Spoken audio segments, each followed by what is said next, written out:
Good morning to all of you. Good morning sir. तो चलिए आज हम लास्ट क्लास में हमने जहाँ पे टॉपिक छोड़ा था अपना वहाँ से कंटिन्यू करते हैं। कल हमने ट्रांस हिमालय हमने अभी तक ट्रांस हिमालय, ठीक है, उसके बाद ग्रेटर हिमालय यानी कि बृहद हिमालय और मध्य हिमालय के बारे में डिस्कशन कर लिया है। आज का हमारा टॉपिक है शिवालिक हिमालय, ठीक है। शिवालिक हिमालय, अगर हम हिमालय के बनने के सारे क्रमों में देखें तो 3 रेंजेस हैं, बृहद हिमालय, मध्य हिमालय और शिवालिक, ठीक है। बृहद,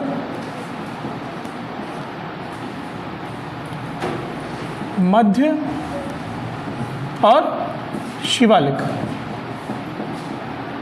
तो आज हम शिवालिक हिमालय के बारे में महत्वपूर्ण तथ्यों को डिस्कस करने वाले हैं, ठीक है।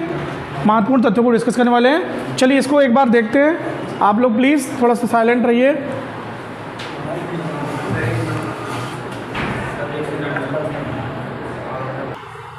ठीक है, देखिए हम लोग शिवालिक हिमालय के बारे में बताते हैं। इसे उप हिमालय भी कहा जाता है।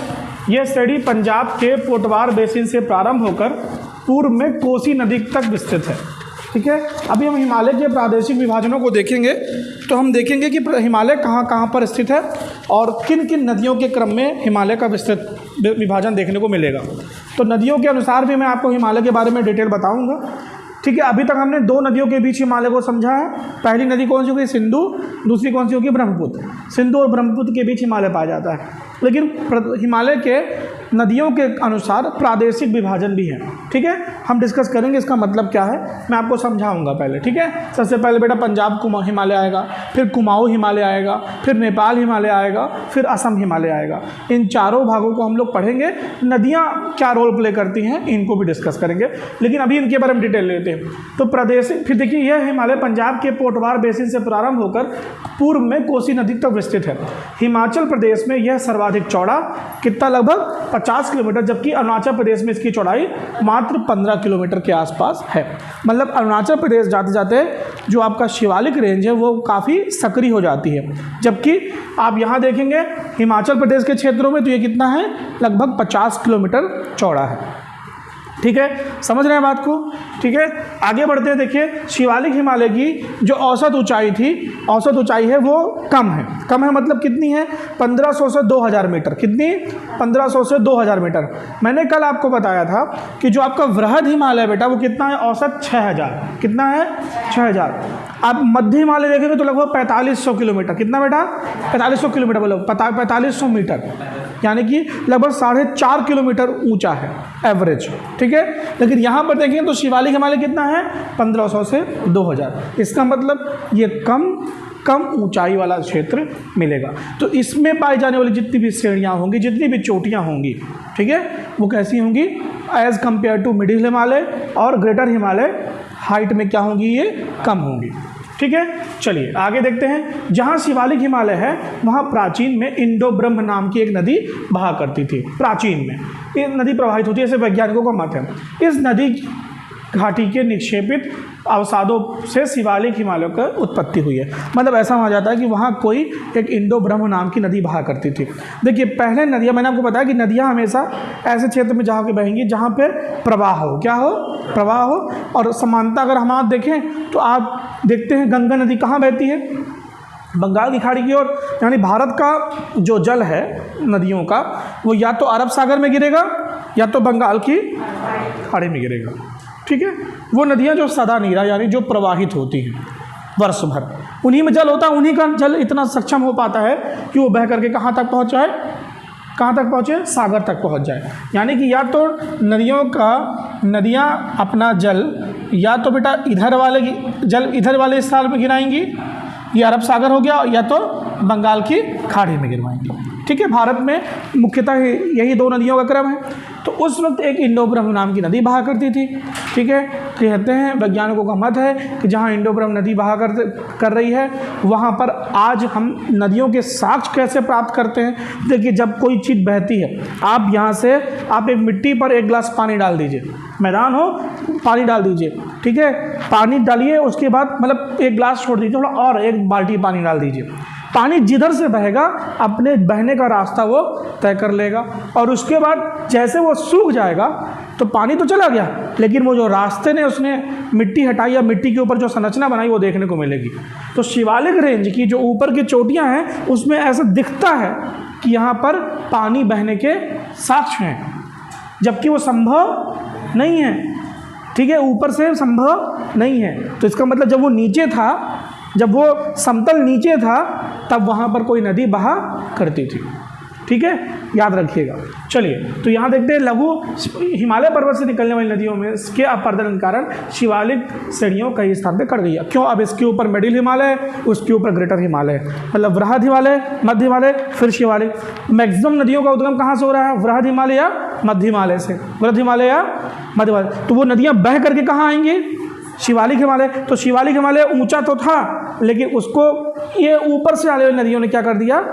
नीचा कर दिया, नहीं उसका अपरदन कर दिया। क्या कर दिया? अपरदन कर दिया। उसका जो ऊपर का सरफेस था उसे बहा करके वो अपने साथ ले गई। ठीक, तो इस तरह से शिवालिक हिमालय का निर्माण हुआ। तो आप शिवालिक हिमालय को आप ध्यान समझिए। यहाँ देखिए, लघु हिमालय यानी मध्य हिमालय और शिवालिक हिमालय के बीच एक दरार है। वही चीज़ मैंने आपको बृहद हिमालय समझाया। फिर बृहद हिमालय के बाद क्या शुरू होता है? मध्य हिमालय। उसके बाद क्या शुरू होता है? शिवालिक। तो ये एक दरार, ये एक दरार। तो इसको यहाँ क्या कह रहे हैं बेटा? Main boundary fault. क्या पढ़ना है बेटा? Main boundary fault. ये आपका मिडिल हिमालय है, ये शिवालिक है, ये बृहद हिमालय है। तो इसे क्या कहेंगे हम? Main boundary fault. ठीक, समझ रहे हो? ये जो सीमांत दरार है इसे कहते हैं क्या बेटा? Main boundary fault. क्लियर है? ठीक है, तो इसको याद रखिएगा। तो इस तरह से बेटा हम शिवालिक के बारे में कुछ इंपॉर्टेंट इन्फॉर्मेशन ले सकते हैं। तो अगर मैं आपको सारांश में बताऊं कि शिवालिक के बारे में आपको अगर 2-4 लाइन कहनी है, तो सबसे पहली बात, ये हिमालय का सबसे नवीनतम भाग हुआ। क्या हुआ बेटा? सबसे नवीनतम भाग हुआ। इसकी औसत ऊंचाई कितनी होती है? 1500 से 2000 मीटर के आसपास होती है। इसका निर्माण जहाँ पे हुआ है, वैज्ञानिकों का मत है कि कालांतर मतलब काफ़ी साल पहले, काफ़ी वर्षों पहले वहाँ पे एक इंडो ब्रह्म नाम की एक नदी बहा करती थी, जिसके निक्षेपों से परिणाम स्वरूप, निक्षेप मतलब उसने अपने साथ जो गाद मिट्टी बहा के लाई, धीरे धीरे उसने क्या बना दिया? पर्वत बना दिया। ठीक है, नदी बहती थी तो नदी ने अपना रास्ता बनाया, धीरे धीरे क्या हो गया? क्योंकि हिमालय तो बन ही रहा है नीचे से, पट पट पट पट लगातार काम चल रहा है। ठीक है, आपस में 2 प्लेटें टकरा रही हैं, तो वो मेन मूल को तो ऊपर कर ही रही हैं। तो नदी ऐसे बहती थी, ये चीज़ कैसी हो गई बेटा? ऐसे हो गई। तो नदी एक इधर जाने लगी, मतलब नदियों का रास्ता भी परिवर्तित हो गया। ठीक, अब इनके ऊपर से जो नदियाँ आ रही है बन गया, और जो इनके ऊपर से नदी आ रही तो उसने इसको फिर से वापस से क्या कर दिया? काट दिया। ठीक, क्लियर है? तो इस तरह से कुछ शिवालिक हिमालय का निर्माण के बारे में जानकारी दी जाती है। तो अब ये समझिए, कुछ शिवालिक हिमालय के बारे में महत्वपूर्ण जानकारियाँ थी जो हमने लिया। अब आप इसको एक बार देखिए, मैं आपको समझा रहा हूँ कि हमने अभी तक आखिर पढ़ा क्या क्या है। ठीक है, यहाँ देखिए, ये मैंने आपको डिटेल अब तक समझाई है, इसको एक बार देख लो बेटा। ये हिमालय की तीनों श्रेणियों का प्रमुख रूप से डिटेल आपको देखने को मिल रहा है। ठीक है, एक बार लाइट ऑफ करिए तो मैं इसको अच्छे से बता देता हूँ आपको। लाइट ऑफ करिए जल्दी से, तो हम इन सारे को एक बार में सारांश में समझ लेते हैं। ये वाली भी, हाँ कोई दिक्कत नहीं। ठीक है, बस मुझे समझने आपको ये दिखना चाहिए बेसिकली। ठीक है, तो देखिए बेटा, सबसे पहले मैंने आपको जो समझाया था वो थी पामीर ग्रंथि, यानी कि पामीर नॉट। बताया था ना आपको? सबसे पहले क्या बताया था? पामीर ग्रंथि यानी कि पामीर नॉट। ठीक है, उसके बाद देखिए मैंने आपको बताया था ये काराकोरम रेंज दिखाई थी, काराकोरम रेंज। उसके बाद ये बताई थी लद्दाख, उसके बाद दिखाई दी है जास्कर, यहाँ पे दिखाई दी है कैलाश, बताई थी आपको। उसके बाद देखिए ये आपका बेटा ये है पूरा बृहद हिमालय यहाँ तक। ठीक, तो सबसे लंबा कौन है बेटा? बृहद हिमालय। उसके बाद देखिए मध्य हिमालय बीच बीच में कटा छटा है ना, लेकिन ये क्या है बेटा? मध्य हिमालय, इसलिए इसका लोकल कई सारा नाम है। ठीक, उसके बाद नीचे क्या आती बेटा? ये शिवालिक रेंज आती है, ये है हिमालय पूरा। ठीक, और हिमालय भी, ये शिवालिक रेंज भी कई जगहों पर कटी सटी है। मैंने आपको बताया था ये बेटा क्या है? संसार की छत, पामीर ग्रंथि या पामीर नॉट। ठीक है। ये कौन सी हो गई, हिंदू कुश पर्वतमाला, ये हो गई कुनलुन और टियांगसांग, और यहाँ पे इसमें वर्णित नहीं है, इसका नाम है सुलेमान रेंज। कौन सी, सुलेमान रेंज। तो ये सुलेमान रेंज भी जाकर के ऊपर पामीर ग्रंथि पर मिल जाती है। तो कुछ इस तरह से आप पढ़ते हो, किसके बारे में बेटा, हिमालय पर्वत श्रेणी के बारे में। ये है, this is all about Himalaya पर्वत श्रेणी। ये आपके फिजिकल पार्ट का, फिजिकल ज्योग्राफी का जो भारत का पहला पार्ट है, मतलब हम पढ़ते हैं ना पूर्वोत्तर, सबसे पहले पढ़ते हैं क्या, उत्तर भारत की पर्वत श्रेणियाँ, ठीक है, या उत्तरी पर्वत श्रेणियाँ, उसका पहला पार्ट के बाद दूसरा पार्ट खत्म। पहला पार्ट क्या था बेटा, ट्रांस हिमालय। क्या था, ट्रांस हिमालय, जिसमें हमने पढ़ा काराकोरम, लद्दाख, जास्कर और कैलाश। उसके बाद दूसरा पार्ट हमने क्या पढ़ा बेटा, हिमालय। क्या पढ़ा, हिमालय। हिमालय में वृहद हिमालय, मध्य हिमालय और शिवालिक। ये हमने तीनों के बारे में डिटेल ले ली, ठीक है, क्लियर है। चलिए लाइट ऑन कर लीजिए। अब इसके आगे बढ़ते हैं हम लोग, इसके आगे बढ़ते हैं और देखते हैं पूर्वोत्तर की पहाड़ियों के बारे में कुछ महत्वपूर्ण जानकारियाँ, ठीक है। तो इसके बाद हमने पूर्वोत्तर की पहाड़ियों के बारे में जानकारी लें, ठीक है। इसके पहले आप एक चीज़ और डिस्कस कर लीजिए। चलिए मैं उसको आपको अलग से लिखाऊंगा, ठीक है। हिमालय का प्रादेशिक विभाजन, क्या लिखा हुआ बेटा, हिमालय का प्रादेशिक विभाजन, ठीक है। हिमालय का प्रादेशिक विभाजन समझने के लिए आप एक चीज़ समझ सकते हो कि हिमालय एक्चुअल में, यहाँ देखिए, हिमालय का प्रादेशिक विभाजन समझेंगे कैसे। तो हिमालय को मैंने बताया कि बेटा ये जो संपूर्ण हिमालय है, ये कुछ नदियों के द्वारा बीच बीच में काटा गया। देखा ना आपने, कंटिन्यूसली सीरीज नहीं थी ना, बीच बीच में कटी थी।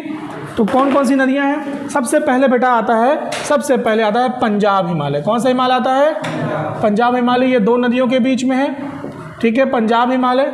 फिर पंजाब हिमालय, इसको आप थोड़ा ऐसे ले लीजिए तो अच्छा लगेगा आपको, ठीक है, नदियों के द्वारा ये पंजाब हिमालय। पंजाब हिमालय के बाद आता है कुमाऊँ हिमालय। कौन सा हिमालय, कुमाऊँ हिमालय, ठीक है। कुमाऊँ हिमालय के बाद यहाँ आता है नेपाल हिमालय। कौन सा हिमालय, नेपाल हिमालय। और नेपाल हिमालय के बाद आता बेटा असम हिमालय। कौन सा हिमालय, असम हिमालय। मैं इनके बारे में अभी आगे डिटेल आपको बताऊंगा। चलिए पहली चीज़ तो ये समझ लें कि हिमालय किन दो के बीच में है। तो पहला बेटा हो गया सिंधु नदी। कौन सी नदी, सिंधु नदी। और लास्ट में क्या होगी, ब्रह्मपुत्र। कौन सी, पहली हो गई सिंधु और दूसरी हो गई ब्रह्मपुत्र, ठीक है। उसके बाद पंजाब और सतलज, ये जो पंजाब हिमालय है ये सिंधु और सतलज नदी के बीच में है, ठीक है। उसके बाद नेपाल हिमालय, इसके बीच बेटा काली नदी, काली नदी के बीच में। फिर यहाँ पे आ गई बेटा तीस्ता नदी। कौन सी नदी, तीस्ता नदी। और लास्ट में क्या है, ब्रह्मपुत्र नदी। तो अगर आपसे पूछा जाएगा पंजाब हिमालय किन दो नदियों के बीच में है, तो सिंधु और सतलज के बीच में, ठीक है। कुमाऊँ हिमालय सतलज और काली नदी के बीच में। फिर नेपाल हिमालय काली और तीस्ता नदी के बीच में। और असम हिमालय तीस्ता और ब्रह्मपुत्र नदी के बीच में।